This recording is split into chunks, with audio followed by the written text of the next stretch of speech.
নমস্কার বন্ধুরা, welcome to PGN Bangla. Jamie ম্যাকলারেনের জন্মদিন কেমন পালন করা হলো, মোহনবাগান দল প্রথম দিন কেমন প্র্যাকটিস করলো, এই বিষয়গুলো দেখাবো আমরা এই ভিডিওতে।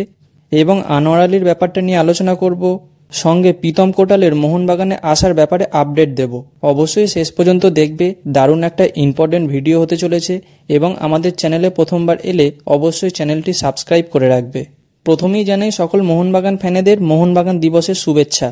এবং আজ মোহনবাগান দিবসের দিন হেড কোচ জোসে মলিনার আন্ডারে মোহনবাগানের সিনিয়র দল সকাল থেকেই প্র্যাকটিস শুরু করে দিল। প্র্যাকটিসে মোটামুটি দলের সকল সিনিয়র প্লেয়ারই উপস্থিত ছিল।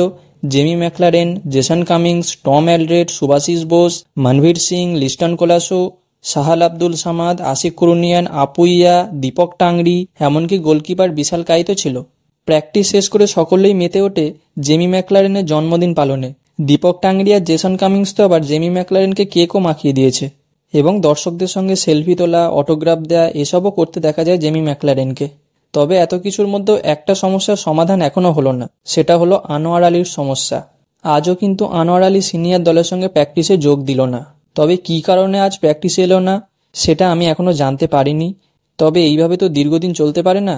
বিভিন্ন সোর্স থেকে যেটুকু খবর পেয়েছি, মোহনবাগান ম্যানেজমেন্ট প্লেয়ার স্ট্যাটাস কমিটির কাছে জোরালো আবেদন করেছে এই বিষয়টা সমাধানের জন্য।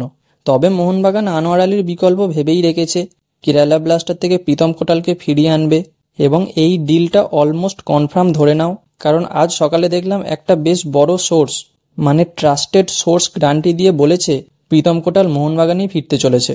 তো তোমরা কমেন্টে জানিও আনোয়ার আলীর বিকল্প হিসাবে প্রীতম কোটাল কেমন হবে। আর ভিডিওটা ভালো লাগলে অবশ্যই লাইক এবং শেয়ার করে দিও। দেখা হচ্ছে পরবর্তী ভিডিওতে। Bye bye.